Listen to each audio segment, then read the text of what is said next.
امامت کی شرائط، یعنی جب کسی کو امام بنانا چاہیں نماز پنجگانہ کے لیے تو اس کے اندر کون کون سی شرطوں کا لحاظ رکھنا ضروری ہے، تو کم از کم اس سے فرض ساقط ہو جائے اور نماز ادا ہو جائے۔ تو اس کے لیے فقہاء کرام نے جو شرائط لکھی ہیں کہ اول بات تو یہ ہے کہ مرد امام ہو، تو اس کے لیے 6 شرطیں ہیں۔ پہلی شرط یہ ہے کہ وہ مسلمان ہو، بد عقیدہ نہ ہو، بد مذہب نہ ہو، گمراہ نہ ہو، ساری شرطیں اس کے اندر آ جائیں گی۔ مسلمان ہونے کا مطلب یہ ہے کہ سنی صحیح العقیدہ ہو، بد مذہب نہ ہو، بزرگان دین کو، اولیاء کرام کو، اہل بیت اطہار کو، صحابہ کرام علیہم رضوان کو اور انبیاء علیہم السلام کے بارے میں کسی کے بارے میں بھی بدگوئی بدخوئی نہ کرتا ہو۔ پہلی شرط ہی یہی ہے کہ وہ مسلمان ہو۔ دوسری شرط یہ ہے کہ وہ بالغ ہو۔ بالغ ہونا بھی شرط ہے۔ بالغ سے مراد یہ ہے کہ وہ اس کی عمر 15 سال کی ہو چکی ہو، اگرچہ اس کی داڑھی ابھی تک نہ آئی ہو، تب بھی وہ شرط اس کے اندر یہ پائی جائے گی۔ نابالغ ہے تو وہ امامت نہیں کر سکتا۔ ہاں، نابالغ اپنے جیسے نابالغوں کی امامت تو کر سکتا ہے، لیکن نابالغ بالغوں کی امامت نہیں کر سکتا، چاہے تراویح ہی کیوں نہ ہو، اس کے لیے بالغ ہونا شرط ہے۔ اور تیسری شرط عاقل ہونا، سمجھدار ہونا، یعنی کہ بالغ کے بعد ساتھ ساتھ وہ سمجھدار بھی ہو، مجنون نہ ہو، پاگل نہ ہو، بے وقوف نہ ہو، ماتو نہ ہو۔ یہ ساری ایسی قسمیں ہیں جو نماز کو نماز ہی نہ سمجھتا ہو۔ بہت سارے لوگوں کو دیکھا ہے، کچھ افراد ایسے ہوتے ہیں جو عمر کے لحاظ سے بالغ ہو چکے ہوتے ہیں اور مسلمانوں کے گھر پیدا بھی ہوتے ہیں، لیکن ان کا دماغ کام نہیں کرتا، جس میں وہ نماز پڑھتے ہوئے بھی وہ ادھر ادھر دیکھ رہے ہوتے ہیں اور وہ نماز کی شرائط اور کسی چیز کا بھی لحاظ نہیں رکھتے، تو ایسا شخص بھی امامت کا اہل نہیں ہے۔ اور چوتھی شرط ہے مرد ہونا، یعنی عورت امامت نہیں کر سکتی، اور مرد کا کام ہے امامت کرنا، خطبہ دینا، جمعہ پڑھانا، عیدین پڑھانا، اور عورت کا کام ہے امور خانہ داری کو دیکھنا، بچوں کو دیکھنا، شوہر کی وہ دیکھ بھال کرنا وغیرہ۔ اس لیے جمعہ قائم کرنا مردوں کا کام ہے، جماعت کروانا مردوں کا کام ہے۔ عورتوں کے لیے امامت کا حکم منسوخ ہو چکا ہے۔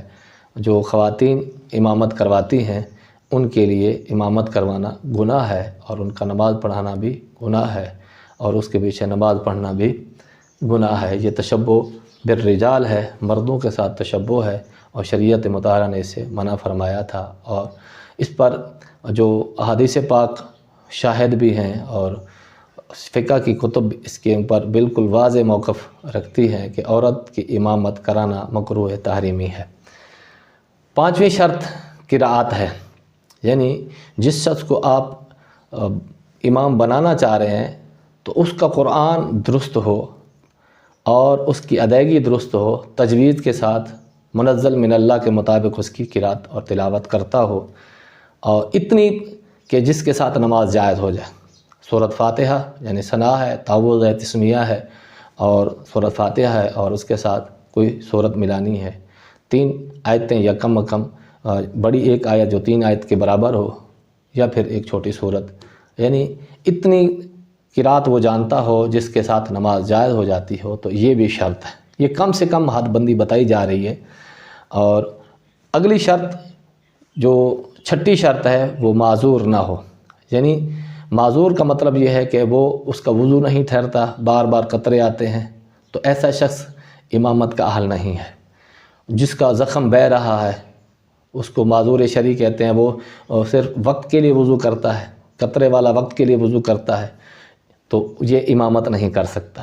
جو اشارے کے ساتھ نماز پڑھتا ہے، رکوع اور سجدہ زمین پر نہیں کر سکتا، تو ایسا شخص بھی امامت کا اہل نہیں ہے۔ یعنی کرسی پر بیٹھ کر اگر وہ نماز پڑھا دے تو ایسا شخص کے پیچھے نماز اقتدا کرنا جائز نہیں ہوگی۔ تو یہ شرائط ہیں: مسلمان ہونا پہلی شرط، بالغ ہونا، عاقل ہونا، مرد ہونا، اور قرأت کا درست ہونا۔ قرأت کے ساتھ ساتھ یہ بات بھی آپ سمجھ لیں کہ نماز کے مسائل بھی جانتا ہو، جس کو پتہ بھی ہو کہ نماز کی شرائط کون کون سی ہیں، فرائض کون کون سی ہیں، نماز کے واجبات کون کون سے ہیں، تاکہ سجدہ صاحب کب لازم ہوگا، اور اگر کوئی ان میں سے چھوٹ جائے تو وہ فرض چھوٹا ہے تو کیا حکم ہوگا، واجب چھوٹا ہے تو کیا حکم ہوگا، سنت چھوٹی ہے تو کیا احکام ہوں گے، تو ان چیزوں کا بھی جاننے والا ہو تاکہ وہ نماز کو باطل ہونے سے یا فاسد ہونے سے بچا سکے اور اپنی نماز اور دیگر مقتدیوں کی نماز کا لحاظ وہ کر سکے، کیونکہ امام کی نماز مقتدیوں کی نماز کو اپنے ضمن میں لینے والی ہوتی ہے۔ اگر امام کی نماز نہیں ہوگی تو مقتدیوں کی بھی نہیں ہوگی۔ تو قرات کے اندر آپ یوں سمجھیں کہ یہ ساری چیزیں شامل ہیں،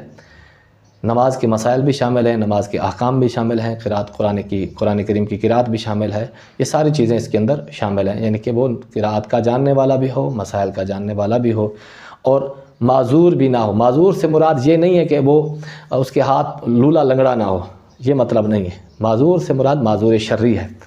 اگر کوئی شخص نابینا ہے اور وہ نماز کے احکام مسائل سارا کوئی صحیح جانتا ہے، صفائی ستھرائی طہارت کا صحیح اہتمام رکھتا ہے، تو وہ امامت کر سکتا ہے۔ اسی طرح اگر کسی کا ہاتھ کٹا ہوا ہے یا پاؤں سے وہ لنگڑا ہے، باقی احکام باقی جو شرائط ہیں وہ ساری پائی جاتے ہیں، تو وہ امامت کر سکتا ہے، اس میں کوئی دوسری رائے نہیں ہے۔ یہاں پر معذور سے مراد فقہی اصطلاح میں معذور ہے وہ معذور جس کو بار بار ہوا خارج ہونے کا مرض ہے، پیشاب قطرے کا مرض ہے، یا کوئی زخم ہے جو مسلسل بہتا رہتا ہے، تو یہ معذور ہے، اس کو کہتے ہیں معذور شرعی۔ اس کے لیے حکم یہ ہے کہ یہ وقت کے لیے وضو کرتا ہے، تو جب خود جس کا وضو نہیں ٹھہر رہا تو ایسے شخص کے لیے وہ امام نہیں بن سکتا۔ جو اس کا وضو بالکل مستقل وہ وضو کرتا ہے اور وہ پھر نمازیں بھی پڑھتا رہتا ہے، اس کے کوئی عارضہ لاحق نہیں ہے، تو ایسا شخص جو معذور ہو اس کے لیے امامت کرنا جائز نہیں ہے۔ اور ایک بات مزید جو بتائیے آپ کو، جو اشارے سے نماز پڑھنے والا ہے تو وہ بھی امامت نہیں کر سکتا۔ یہ ضروری مسائل امام کے لیے شرط تھی جو بتا دی ہے۔ واللہ تعالی عالم بالصواب۔